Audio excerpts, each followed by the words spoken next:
இந்த வாரம் நாம் பார்க்கக்கூடிய ஸ்தலம் நீர் ஸ்தலம். திருச்சி.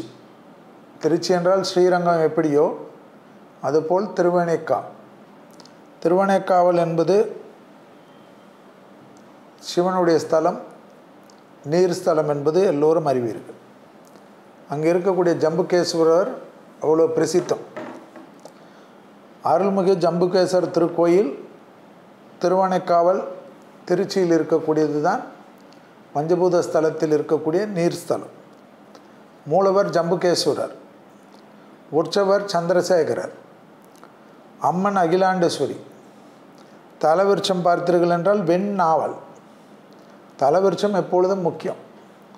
சிவாலயத்தில் போனால் தலவிருட்சம் பார்க்காமல் வருவது தவறு. ஞாபகத்தில் வைத்துக் கொள்ளுங்கள். கேளுங்கள் தலவிருட்சம் எங்கே இருக்கிறது. தீர்த்தம் நவத்தீர்த்தங்கள். காவேரி. திருநாவுக்கரசர், அப்பர், சுந்தரர் பாடல் பெற்ற ஸ்தலம். திருநாவுக்கரசர் தேவாரம் பாடல் பெற்ற ஸ்தலம் என்பதுடன் சுந்தரரும் அப்பரரும் பாடிய ஸ்தலம் என்பதை ஞாபகத்தில் வைத்துக் கொள்ளுங்கள்.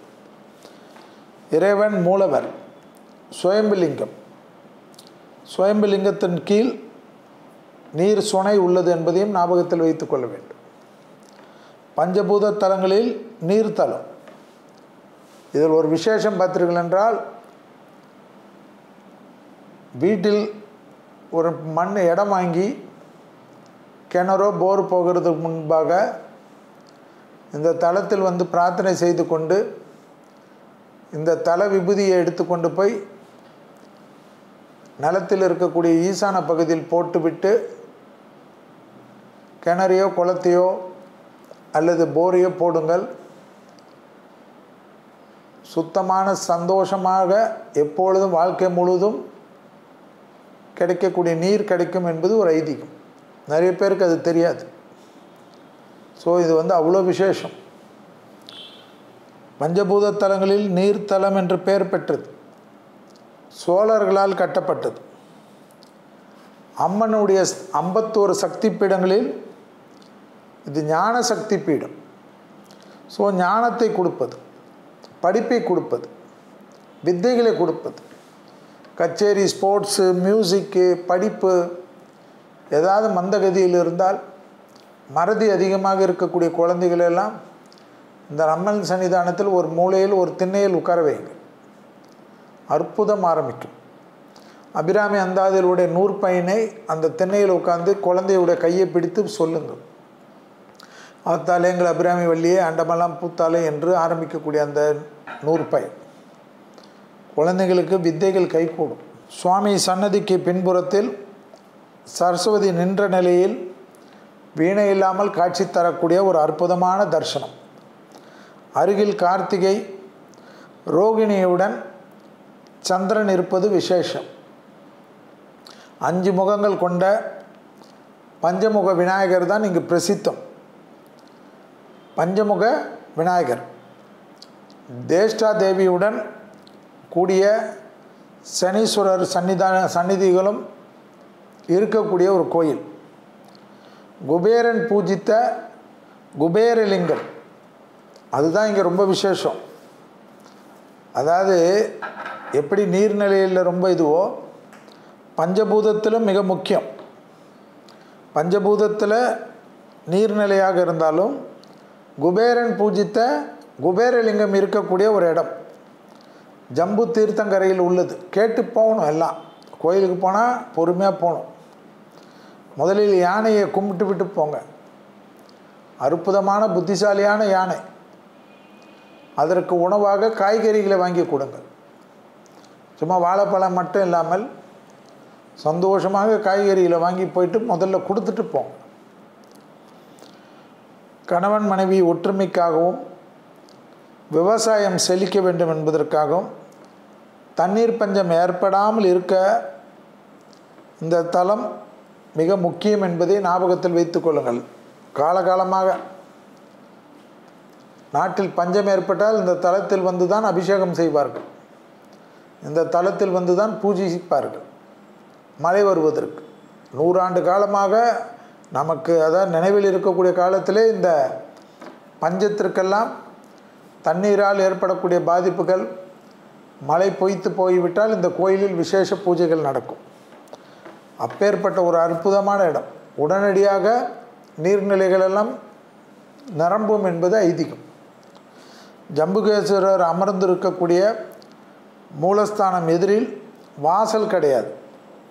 9 தொலைகளுடன் கல் ஜன்னல் உள்ளது. 9 ஜன்னல்கள், 9 தோரத்துடன் கல் ஜன்னல் இருக்கிறது. பக்தர்கள் இந்த தொலை வழியாக தான் சுவாமியை தரிசிக்கிறார்கள். இந்த ஜன்னல் மனிதன் தன் உடலில் உள்ள 9 தொலைகளை அடக்கி சிவதரிசனம் செய்ய வேண்டும் என்பதை உணர்த்தக்கூடியது. அதுதான் மிக முக்கியம். மதுரை போல் இத்தலத்தில் சிவபெருமான் சித்தர் வடிவில் வந்து திருவிளையாடல் நிகழ்த்தினார் என்பது புராணத்திலும் கோயில் தல வரலாறிலும் இருக்கக்கூடிய உண்மைகள் என்பதை ஞாபகத்தில் வைத்து கொள்ளுங்கள். இந்த கோயிலில் ரொம்ப விசேஷம் பார்த்திங்கன்னா, இங்கு திருக்கல்யாணம் கிடையாது, பள்ளியறை பூஜையும் கிடையாது. அப்பேற்பட்ட ஒரு விசேஷமான கோயில். மற்ற ஃபார்மாலிட்டிஸில் சிவாலயங்களில் திருக்கல்யாணம் ரொம்ப முக்கியம். பள்ளியறை பூஜை என்பது எல்லா இடத்துலையும் முக்கியம். ஆனால் இக்கோயிலில் கிடையாது. முருகப்பெருமான் ஆங்கார கோலத்தில் ஜம்பு தீர்த்தக்கரையில் இருக்கிறார். அசுரனை காலின் அடியில் போட்டு அடக்கிய நிலையில் காட்சி தருகிறார். எதிரிகளால் பாதிப்பு அடைந்தவர்கள் இம்முருகப்பெருமானை தரிசனம் செய்வது விசேஷம்.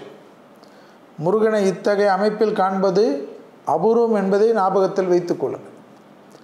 இங்கே இருக்கக்கூடிய இன்னொரு விசேஷம், 7.5 சனி, அஷ்டம சனி, கண்ட சனி, பாதக சனி, எந்த சனி திசையில் இருப்பவர்கள் கூட இங்குள்ள சனி பகவான் குதிரை முகத்துடன் தன் தாயுடன் குழந்தை வடிவில் அமர்ந்திருக்கிறார். எனவே இவர் பால சனி என்று அழைக்கப்படுகிறார். இந்த சனி பகவானை வந்து பூஜிப்பது அவ்வளோ விசேஷம்.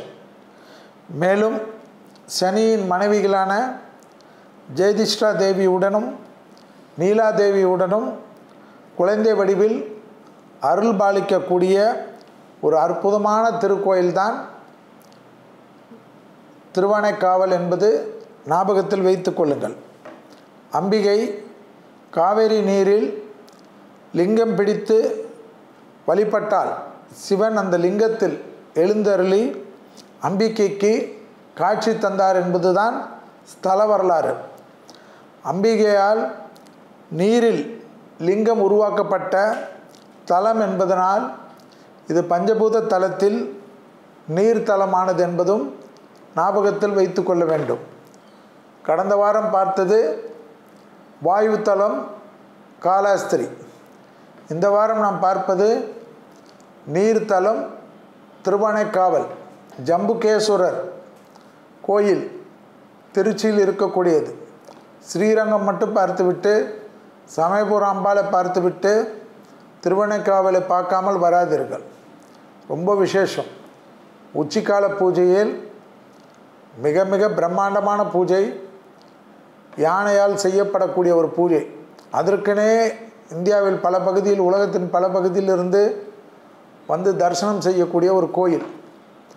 அப்பேற்பட்ட ஒரு அற்புதமான ஸ்தலம், பெரிய கோயில், பிரம்மாண்டமான கோயில். பொறுமையாக கோயிலுக்குள் வந்தால் ஒரு 3-4 மணி நேரம் இதற்கெனே ஒதுக்கி எல்லாவற்றையும் பொறுமையாக பாருங்கள். அந்த கலை நயத்துடன் கட்டிடக்கலையை ரசித்து பாருங்கள். பொறுமையாக உட்கார்ந்து தியானம் செய்யுங்கள். எல்லா இடத்துலையும் வைப்ரேஷன் கொட்டி கிடக்கக்கூடிய கோயில். எல்லா இடத்திலும் எங்கு வேணுமானாலும் நீங்கள் உட்காரலாம். தியானம் பயின்றவர்களுக்கு அதனுடைய வைப்ரேஷன் அருமை தெரியும். எனவே அந்த வைப்ரேஷன் இருக்கக்கூடிய கோயிலின் சக்தியெல்லாம் அழியக்கூடியதல்ல. அப்பேற்பட்ட இடத்திற்கு உங்களுக்கு எந்த ஒரு கோரிக்கையாக இருந்தாலும், நீர் சம்பந்தப்பட்ட கோரிக்கை மட்டுமில்லை, உடலில் இரத்த நாளங்களில் பாதிப்பு இருந்தாலும் அந்த இரத்த நாளங்கள் குறைபாடு தீர்க்கக்கூடிய ஒரு அற்புதமான கோயில். நவதாரத்தில் பிரச்சனைகள் காணப்பட்டாலும் அந்த நவதார பிரச்சனைகளை தீர்க்கக்கூடிய கோயில் என்பதையும் ஞாபகத்தில் வைத்துக் கொள்ளுங்கள். நீர்த்தலம் என்றால் உடலில் கூட இரத்த ஓட்டங்களுக்கு நீர் தேவைப்படுவது என்பதையும் ஞாபகத்தில் வைத்துக் கொள்ளுங்கள். இரத்தத்தில் கோளாறு உள்ளவர்கள், ஹார்மோன் குறைபாடு இருப்பவர்கள், லோ பிபி, ஐபிபி போன்ற நோயில் இருப்பவர்கள் எல்லாம் வந்து தரிசிக்கக்கூடிய கோயிலாக ஜம்புகேஸ்வரர் கோயில் திருவானைக்காவலில் உள்ளது என்பதையும் ஞாபகத்தில் வைத்து கொள்ளுங்கள். பஞ்சபூத தலத்தில் அற்புதமான நீர் ஸ்தலத்திற்கு சென்று அங்கே இருக்கக்கூடிய தெய்வங்களை வழிபாடு செய்து ஆசீர்வாதத்தை பெறுங்கள்.